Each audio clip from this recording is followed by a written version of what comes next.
Well, Misty, you sure scared me. Say what? I'm feeling like a ghost myself.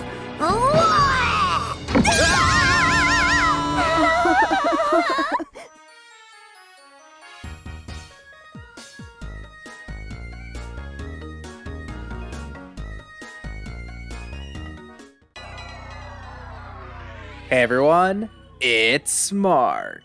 Even though Pokemon is a kid's show, they have tried to make certain episodes of the anime scary or creepy. For the most part, nothing in a kid's cartoon is especially terrifying, but in this video, I'm going to rank the 10 best episodes of the show that I consider creepy or scary in some way. This list isn't really about which episode is the spookiest, but rather which episode managed to be the best mix of scariness and entertainment, and bonus points if anything actually manages to creep me out. Be sure to like this video and subscribe to my channel, and let's get into the rankings.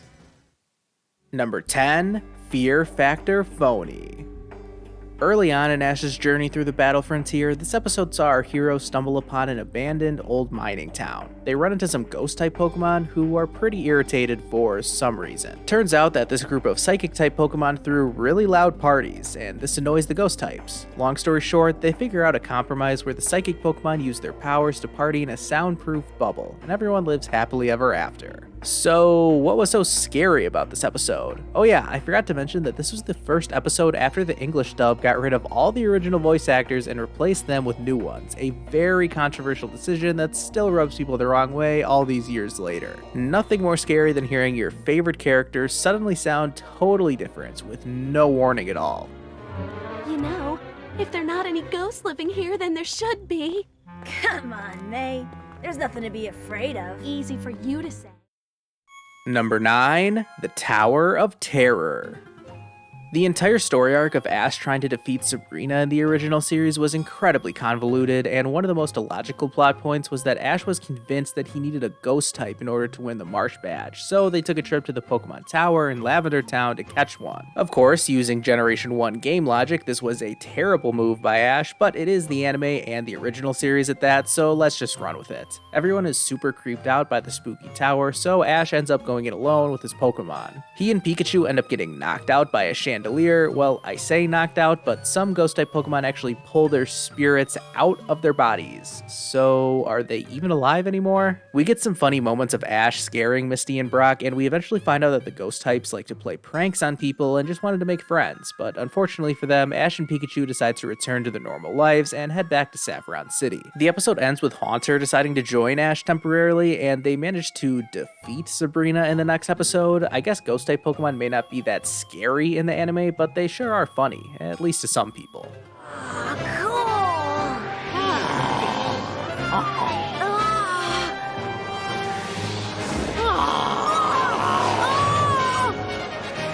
You fooled me! Number 8, A Haunted House for Everyone. Much like I decided to do with this very video, the Sun and Moon series actually made an entire episode a Halloween special. Well, I'm not sure if this episode was ever officially called a Halloween special, but they did intentionally release it on Halloween week in 2018 in Japan. After Lana's sisters really want to visit a haunted house, Acerola conveniently appears at the Pokemon school, and they decide to turn the place into a haunted house for Sarah and Harper to enjoy. While their attempt at scaring the sisters does not go too well, they do manage to attract some other ghost-type Pokemon, and this is where things get interesting. A Miss Magius either hypnotizes them or teleports them into another world. I think the explanation for this was that they were dreaming, but whatever. There was an episode of the Diamond and Pearl series that similarly featured a Miss Magius, but that one just missed out on this list. Anyways, while Sarah and Harper are having fun playing with the ghost types, the others get split up and have a real nightmare. Mallow and Sophocles get stuck in some kind of Hansel and Gretel reference and end up eating a candy house and gaining like 1,000 pounds. Impressive. Meanwhile, Ash's group gets turned into dolls, and we may be talking about that again later in this list. Lana and Acerola are left to save the day, and they manage to get Kamala to ring the Pokemon school's bell, waking everyone up, with Sarah and Harper finally getting scared for the first time after seeing their big sister's reaction to this whole ordeal. Now, what did you think about the haunted house? Not as much scarier as any haunted house could ever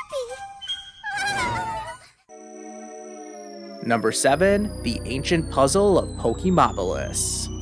What starts as an ordinary filler episode is quickly turned on its head when Ash and friends discover an old archaeological site of the ancient city of Pokémopolis. They uncover some strange-looking artifacts, but things remain relatively normal until Team Rocket sticks their heads into this business and they end up uncovering the Dark Device. Turns out this thing was sealing an ancient giant Gengar and is capable of absorbing people and Pokemon so that they are trapped inside it. Everyone tries to stop this rampaging Colossus and they inadvertently awaken another supergiant, this time in the form of an Alakazam. The two kaiju start a battle for the ages, and they need to be stopped before everyone is either absorbed into the Dark Device or gets destroyed by this massive battle. As you might expect, this ends with some classic original series hilarity, as after Jigglypuff singing isn't enough to put the giants to sleep, they somehow awaken a third ancient giant, and this massive Jigglypuff is able to sing everyone to sleep, which ends up releasing everyone from the very crowded Dark Device, and everything is back to normal by the time everyone wakes up. No one really knows what just happened, but I was definitely a fan of all the mystery and danger. Now I understand. These two creatures destroyed the city of Pokémopolis, and now they're going to destroy us! We gotta stop them! How can we stop them if the Pokémopolitans couldn't? I'm sorry. This is all my fault. I should never have tried to solve the mystery of Pokémopolis. Number 6, Address Unknown. Okay, let's take a step away from the more traditional, stereotypical, scary episodes and talk about one that's so out there and psychologically fascinating that I have to include it in this list. While Ash and friends are taking this Larvitar back to its home at Mount Silver, a random unknown literally falls out of the sky and they decide to nurse it back to health. Eventually, the unknown transport them all into, well, an unknown dimension. From everyone floating around in a near empty world to the Pokemon being gigantic to the eventual realization that this world is some kind of manifestation of Larvitar's emotions, this was such a unique episode and a way to further explore Larvitar's character and backstory. Some parts of the episode are definitely creepy, and the idea of being trapped inside Larvitar's emotions is just such a fascinating concept to me. I wonder if this is similar to what all of our subconsciousnesses look like. This is coming from Larvitar's mind. This must be the moment when Larvitar was stolen as an egg, and they're the thugs who stole it!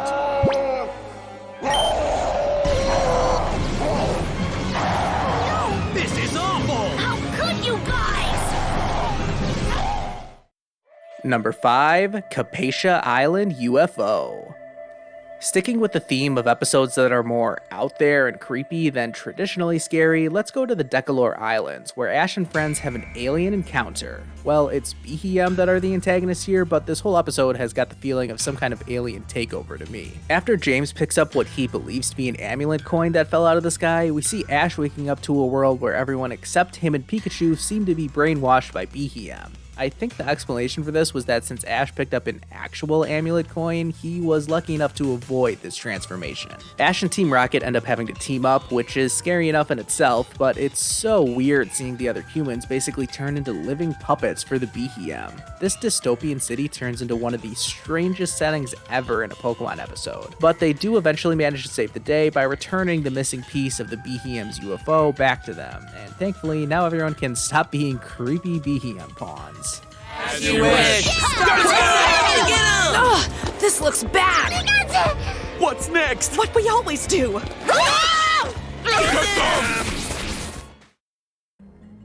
Number 4, Scary Hospitality.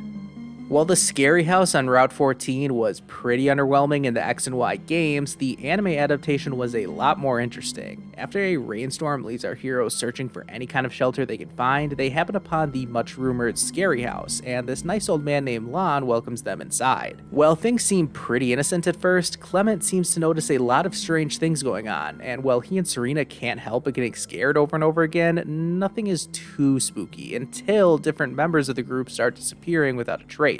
And it's up to Clement, the biggest scaredy cat of them all, to save the day. He eventually does save everyone, and there's nothing too scary here if I'm being honest. It's just the same ghost-type Pokemon playing pranks storyline that we've all heard before. But the ending of this episode is a little more chilling. When they find an old picture of Lon, the twist, the picture is dated back from over 200 years ago, and Lon reveals that he's actually a ghost. Well, you see, I'm not quite alive.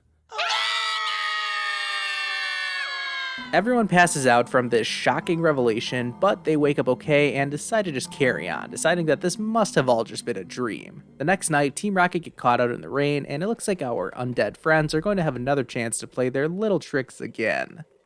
Maybe that piano playing attracts even more of the ghosts who are living in this mansion! They take away lost boys and girls who wander into this scary house, and then they disappear! Number 3, Scare at the Litwick Mansion. Stop me if you've heard this one before. Ash and friends get stuck outside in a rainstorm, and the first place they find is a creepy old building. Yeah, sounds real familiar, but surely there's nothing strange going on inside this abandoned mansion, right? Well, this episode turned out to be the best example of the stereotypical spooky ghost story in the history of the anime, as the tricks getting played on Ash and friends are more scary than ever, but there's also a deeper, more sinister plot going on here underneath the surface. While Ash and friends are busy fending for their lives, Team Rocket is looking pretty rough, although they seem to have convinced this group of Litwick to help them steal Pikachu. As the episode goes on, we see these Litwick's flames growing bigger and bigger, and Dr. Zegger eventually tells Team Rocket that Litwick actually steal people's life energy. Team Rocket realizes that they are slowly dying from being close to the Litwick, and meanwhile, all of the Pokemon have been kidnapped somewhere. This leads to a confrontation in the basement of the mansion, where the Litwick, alongside a Lampent, stop playing around and now just outright try to drag everyone into the ghost world. Once again, Ash has to side with Team Rocket in order to overcome this evil threat, or else, well, everyone probably would have died. As you'd expect, they do eventually defeat the ghost types and run away to safety, but this was actually a pretty scary and dangerous situation for a while. This episode really stands out for the way it progressively got scarier and creepier. Even things like Ash's Pokedex mysteriously cutting out was made even more terrifying when it was revealed that the Litwick caused that to happen so that they wouldn't find out that Litwick are stealing their life energy. Now, this was a scary episode done well, in my opinion. Is that what the Pokédex was talking about? The Ghost World entrance! If we get drawn inside there... There'll be nothing left of us to be tired! Number 2, Abra and the Psychic Showdown. Oh boy, where do I even start with this one? For me, one of the scariest things that any kind of media can ever produce is a creepy ghost girl. Nope, no thank you.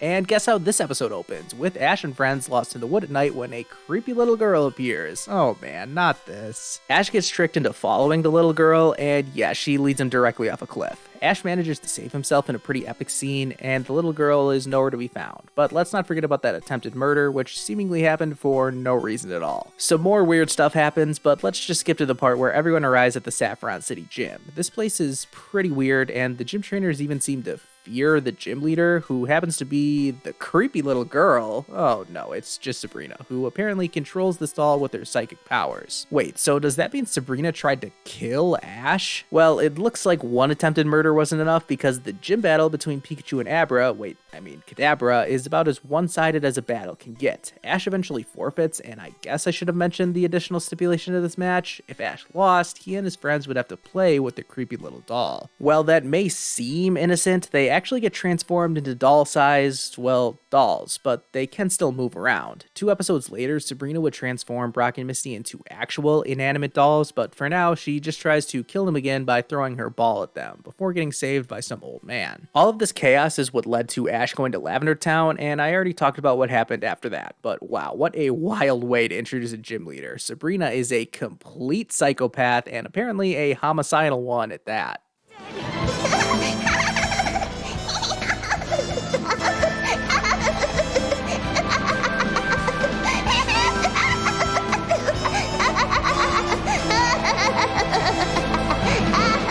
Alright, and before we get to number 1, I did have one honorable mention that I wanted to bring up. Alright, now let's actually get to number 1, Ghoul Days.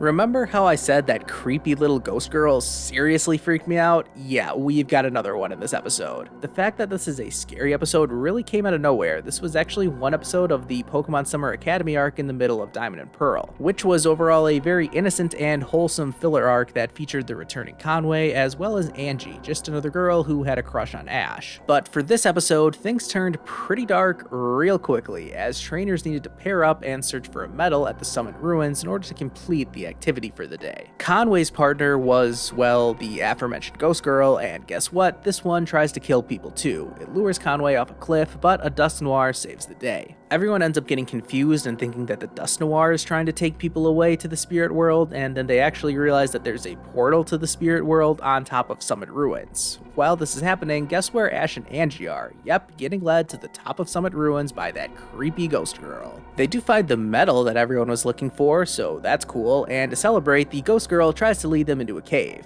Dust Noir appears and once again gets confused as being the villain here, but it very quickly becomes apparent that it's that creepy little girl with no eyes that's trying to drag them into the spirit world, and now things are looking real bad. Dust Noir does eventually save the day once again and steals the ghost girl away in the spirit world, while also collapsing the cave entrance, which I guess also closed away the portal into the spirit world. Everything goes back to normal after that, but I feel the same as Conway. I am not over that traumatic event just yet.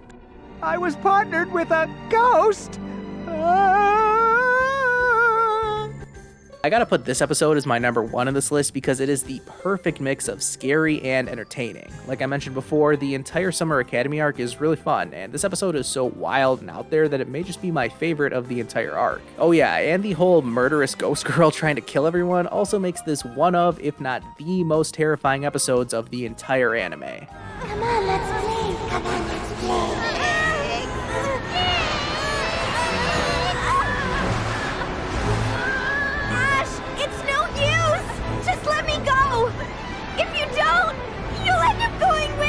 Which episode would you have ranked number 1, and which episodes did I miss out on in this list? Let me know down in the comments, and be sure to leave a like on this video and subscribe if you haven't already. And happy Halloween, everyone. I'll see you guys next time.